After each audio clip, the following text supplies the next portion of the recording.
Look, I opened this jar of rotten baby food, and well, a butterfly came out. Welcome to the Comedians and Elevators podcast. I've got my guest, Chris Palmer. Chris, say hi, introduce yourself, and tell us a little bit about yourself. G'day, Keenan. How you doing? My name's Um, Chris Palmer. I'm 38 years old, living in Sydney. I've spent my whole life kind of moving around. So I lived overseas in Canada. I lived down in the Caribbean. I lived on the west coast and the east coast of Australia. And now I'm kind of planted here in Sydney. So, yeah, I'm Very now a cool. video producer. I studied a while ago and now I'm doing that. And then I've managed to pick up some acting and I'm doing a bit of writing and some producing, so kind of spreading myself thin across the board. Spreading thin, or are you just building up? Or there's two ways of Yeah, looking at well, that, I right? haven't seen the fruits of my labor yet, but Sure. hopefully we'll see that come in soon. We got to use the manifestation where you put it out there and you forget about it and then it comes back later, right? Yeah, hopefully that comes through today. That'd be nice. Or something better. That's the key. If you ever watched The Secret, or something better, The right? Secret. I saw that when I was in primary school. That must have been in the Yeah. 90s, Huh. I think that came out. Was No, it late like early 2000s, maybe yeah, early 2001?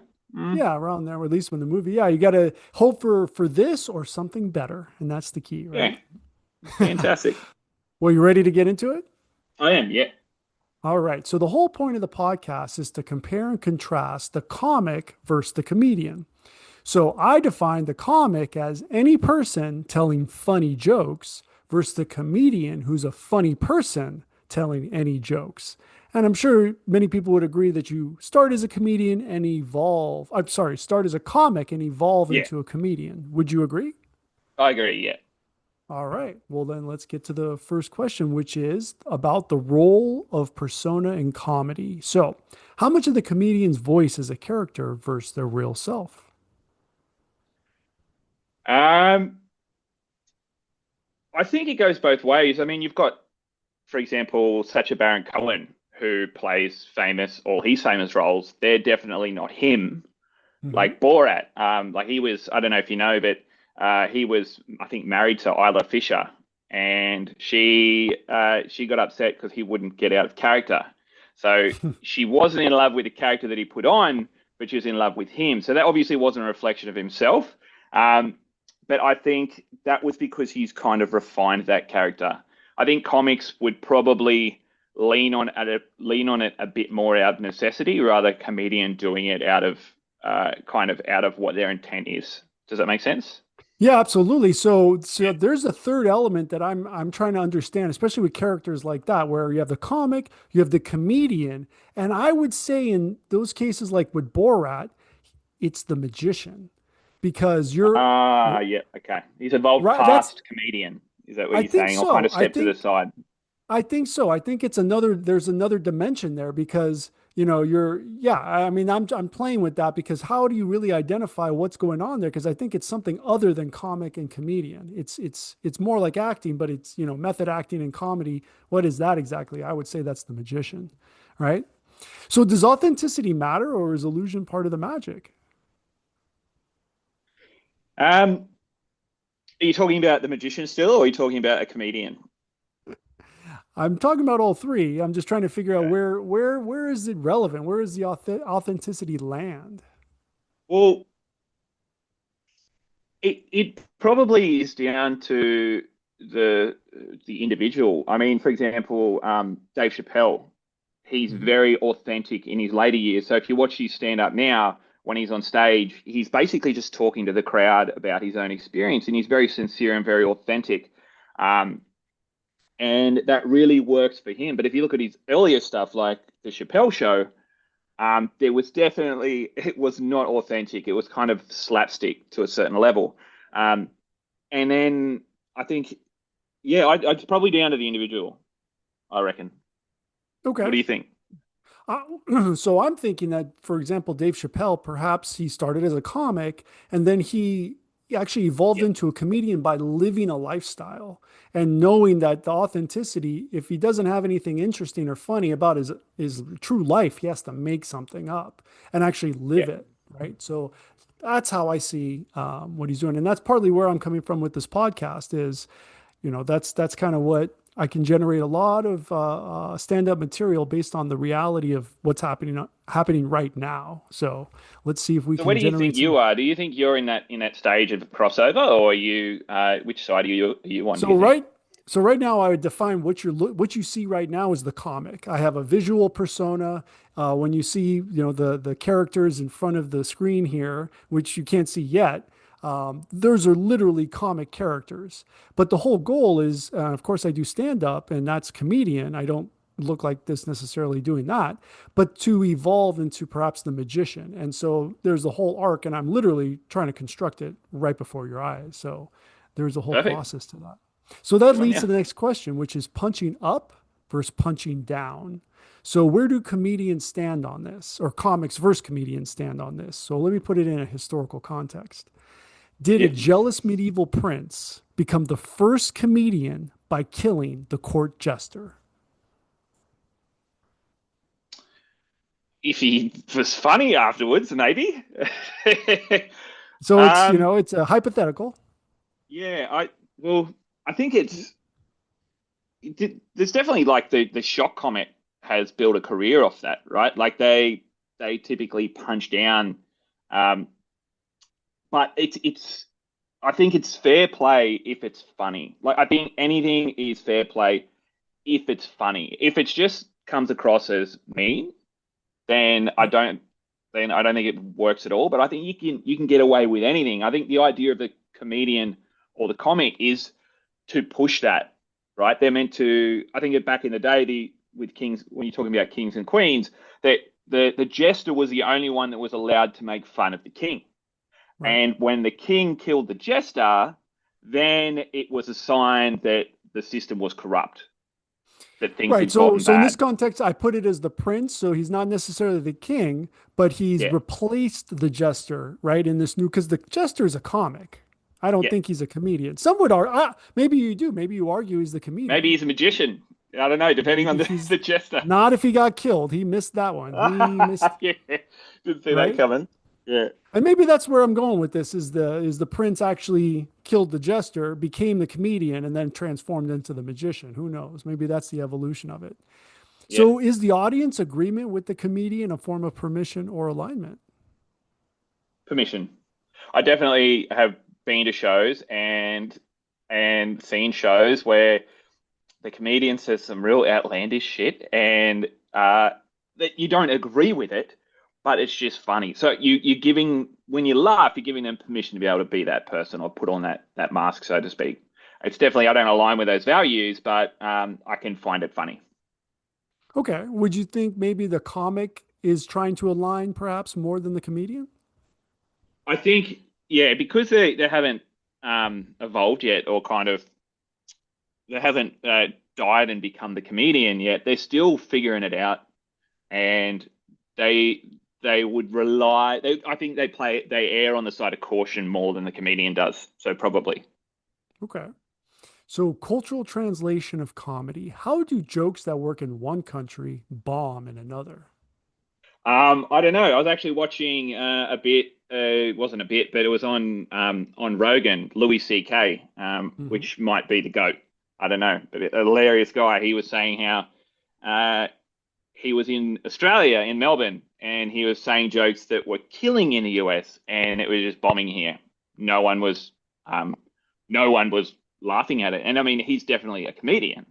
Like Okay. he's very seasoned, but even he couldn't figure it out. But I guess that's kind of the exception when generally a comedian would be able to maybe they've traveled to countries before. They've probably traveled if they are a comedian, and they can kind of figure out adjust to their crowd, let alone their country, a little bit more than a comic can. I don't, do you recall the jokes? No, no, no, not that joke that Louis C.K. was talking about. That was just him talking about his experience.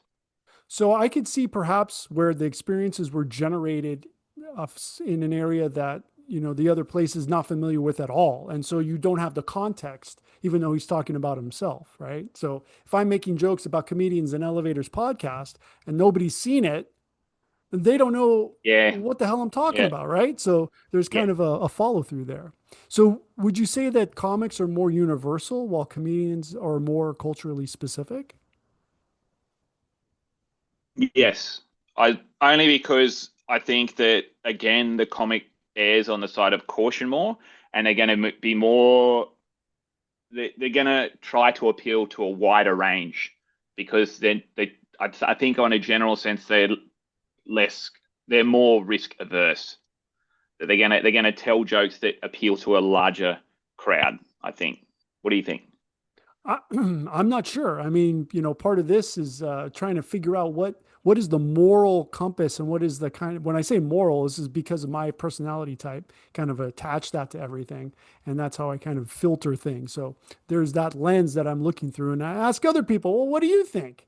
And so you're bouncing it back to me. Okay. And that really it's a mirror, right? When it comes Yeah. to the judgments that take place. So that's not necessarily funny, but it is getting maybe a little deeper level. So let's go to the next one, crowd work versus crafted work.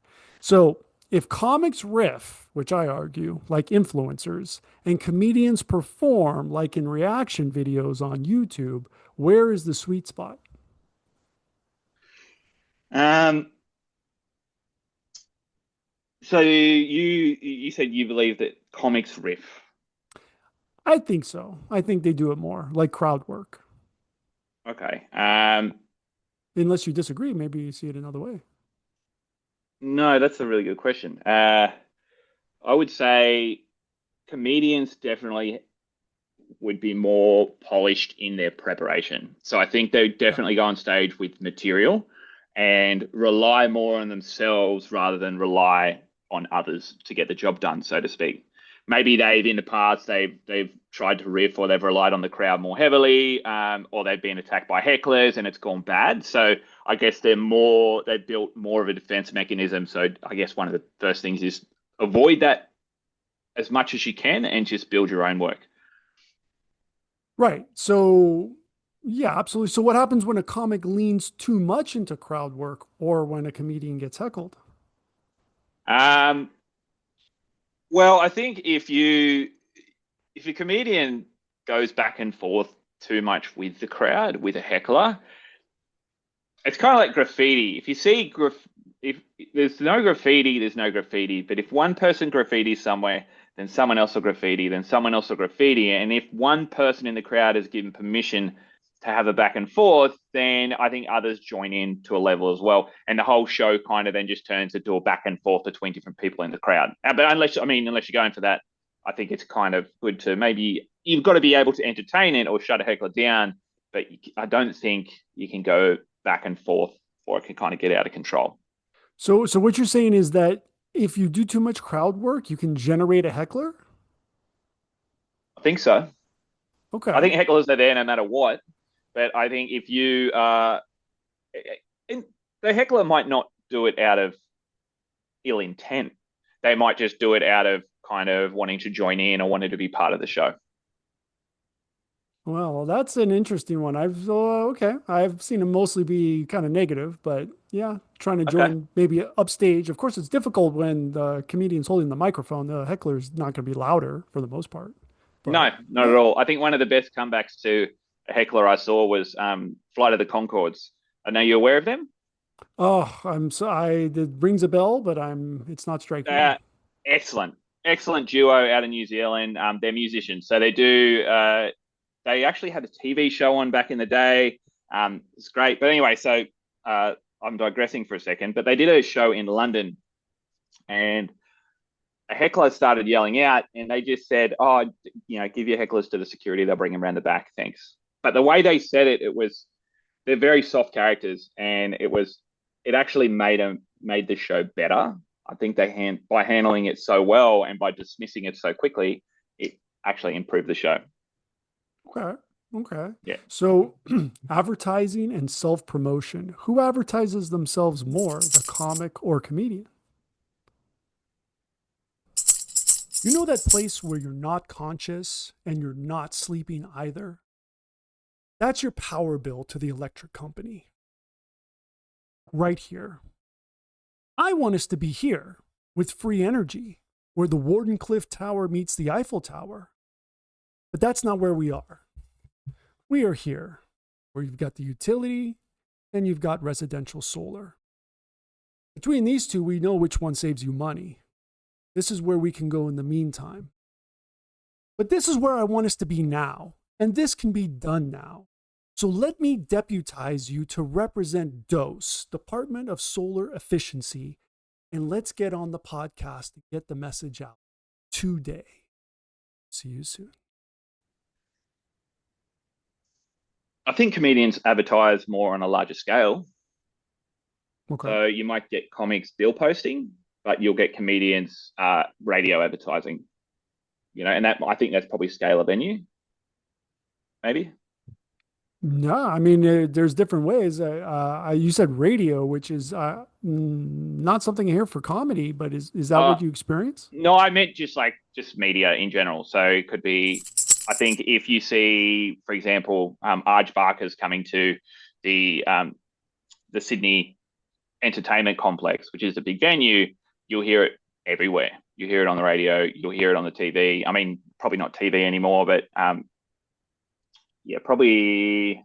What else is there? Just radio, really. Well, that I'm most wondering. people So still radio, switch into. you're saying like in the car, for example, you're driving? Yeah, Okay. yeah. And maybe the doctor's office has a TV playing. All right. on the radio. Hopefully not in the doctor's office too much. Yeah, yeah. I never know. Hey, is self-promotion seen as selling out, or is it necessary for survival? No, I don't think it's selling out. I think it's got to be done. I think it's just part of the job. Like, I don't. People who say stuff like that, I think they're just. I don't know. I think you've just got to do it. So. One of the reasons why I asked this question is because now there's AI slop being generated. A lot of, and There's it's a only going to lot get of it. worse. And Yeah. it's only going to increase, right? And it'll be actually not be as sloppy very soon. So you'll just be confused. So, there may be I don't this know. weird. I think on that, man, I think it'll go. I don't think it's going to go that way. I think people are already sick of it. I know the second I hear an AI voice or something's off a little bit, I just tune out, Well, you know? of course, But you're until right. it's Once not, it gets better and indistinguishable, then probably, yeah. it'll be a whole new situation where the advertising self-promotion becomes too easy, right? Because you can copy yourself. So anyway, we'll But cross that bridge when it comes, which is soon, I'm sure. Which leads us to the next one, which is censorship and offense. So does a comic avoid offense while a comedian courts it to prove a point?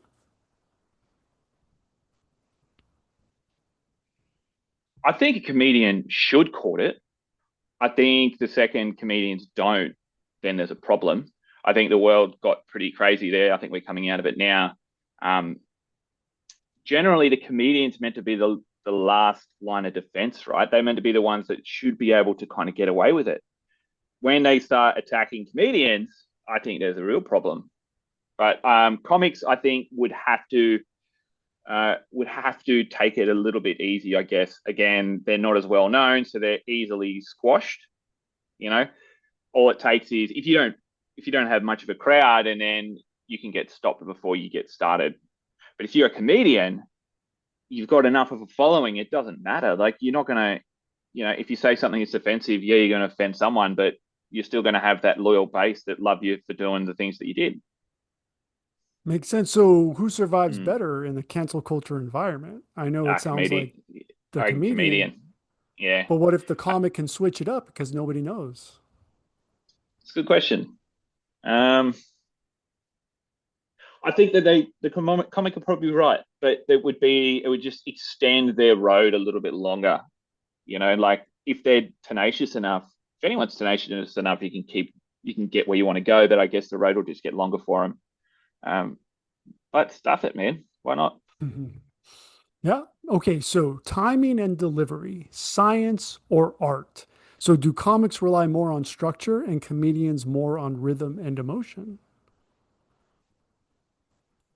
Yeah, I agree. Yeah, comedians definitely rhythm and emotion because structure can be planned, but structure doesn't. It always doesn't follow the structure. If you can feel the audience and feel the emotion and the rhythm, you can ride that. But if you are following just your structure, if that one bolt comes out then the train's off the tracks. And where are you? Like if you don't know how to work a crowd, how you can feel how the crowd energy is moving, then yeah, I think you're gonna come undone more often than not.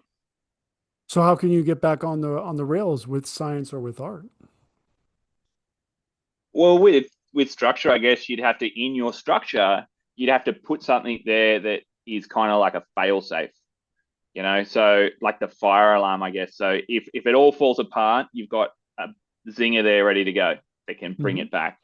Or the Um, fire escape, and maybe you're running up to the stairs above to the roof, right? yeah, yeah, that's right. Hopefully they got a And trampoline on the ground so you can get exactly, down. can you put the trampoline, you run up, and you're going to take a dive. That Yeah, might be the way to go.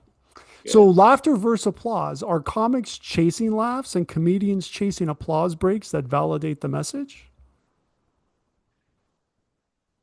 yeah. I agree. It's one thing. It's very difficult to get laughs, but if you can get laughter and applause, I think that's the pinnacle, right? Like if you get the crowd laughing and cheering and applauding, you've done something pretty spectacular. Like, um, yeah, I think the comic would just appreciate anything to begin with, really. Right. When they get up there, I guess I haven't done a stand up yet. I'm like playing with it at the moment. Um, Huh? The but time is nigh. The time is I nigh. know, but this is where I'm talking about is like I would like just a laugh at the moment. Like I wouldn't even like getting applause. That's not even in my psyche. Well, so there are, you don't necessarily want applause at the beginning. They may not be positive, right? They're just giving it to you as a pity. So we want to Ah, ah, good job. yeah, yeah, good, yeah, be cautious. Like nobody laughs, so at least they're going to applaud, right? There are the pity claps. So we want to be Yeah, conscious of those, right? yeah. 100%. So comedy as commentary. When does a comedian cross into being a philosopher or a preacher? Again, I'll bring it back to Dave Chappelle. His later stuff, not preaching from above, but preaching from the same level. Like he's really profound. Like his evolution that we talked about, how he's kind of not gone to magician, he's gone to preacher. I guess is that like a fork in the road from comedian, one to go to preacher, one to go to magician? Is that something? I'm trying to map it out to see if there's some way that this whole thing can be replicated into magic itself. So Mm. that's what I'm trying to figure out. So is that good or does it dilute the humor? No, I think it gives it more. I think it. I think it gives it more. Okay. The Well, when like for example, Adam Sandler movies. There's something of his earlier stuff, like pre-click, right? Those movies, they had both. They had that real heart to them, like Big Daddy. When have you seen many? Do you know yeah, Big yeah. Daddy? I Yeah, I'm trying to remember all the details, but yes, yeah, generally yes. yeah. Essentially, he's lied to and he's taken on being a Big Daddy, so foster father to this young kid, and then Yeah. he's really immature, and then as the story goes on, he falls in love with the kid, and then at the end, it all comes out, and the kid's going to get taken away from him, and Yeah. it's really just clenching um, when that happens. But all of his movies have that, and it's something really special about that that is pure and where were we going with that? Well, I've just Woody gone on it. Allen said tragedy plus time equals comedy. So I could see perhaps you're playing with that a little bit. Tragedy plus time equals comedy. Oh, so tragedy and then time after. Is that what you meant? Well, we're talking so with when you're trying to make a comedic movie, but you have this like tear jerking kind of component to it, it's tragic, right? Yeah. Okay. Got ya. Right. So Yeah. Adam Sandler, he's funny all the time, and even when he's doing a kind of a dramatic or tragic scene, you feeling that, but it evolves. It takes on a whole other level. It goes somewhere with that. I mean, Yeah. it's Yeah, yeah, I Talking agree about the same thing completely. here? Yeah. Yeah, 100%. Yeah, spot Like on. he did that movie with the alien, right? Which is in his head. I don't know if you saw that one, but it was very metaphorical in a sense. So we'll let that No, one no, lie. I missed that one. I'll have to Oh check yeah, it out. Yeah, it's a strange one. yeah. So comedy and vulnerability. So I would argue comics hide behind their jokes and comedians expose themselves. If you agree, which one is braver?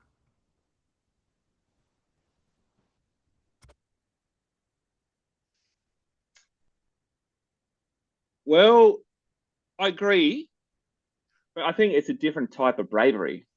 Okay. So in a lie, I guess in a lie, there's a little bit of truth, right?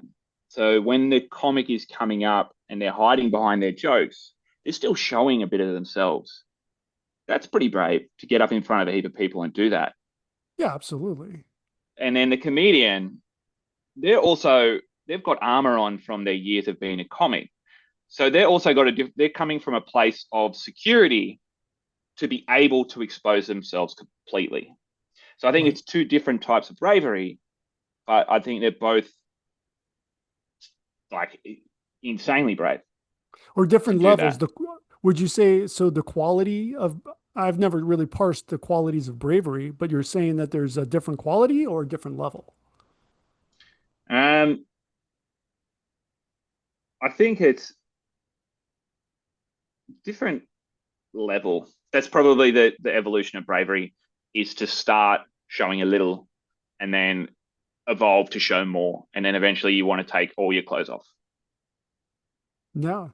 Okay, that makes sense because you have beaver bravery and then you have just bold bravery. So these are the two qualities I'll throw out there. Okay, last question. Legacy. Who gets remembered? Will the comics Type 5 survive time or will the comedian's cultural point of view be more timeless? But type five, like a 5 minute set. Yeah, Yeah.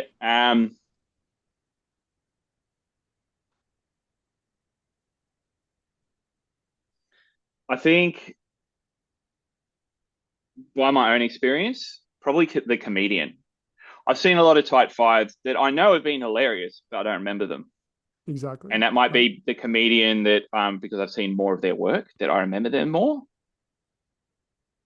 Well, Yeah, so are you saying the comedian that you remember more, is it longer than 5 minutes? I remember the long sets the Okay. more. Yeah, yeah. I definitely remember the longer sets more. I guess that's just You part of. remember who they are, basically, not just the Yeah. jokes, because you probably don't remember the jokes on either one, No, yeah, you're right. Yeah, definitely remember them, and I remember the feeling that I had when I saw it. right? Yeah.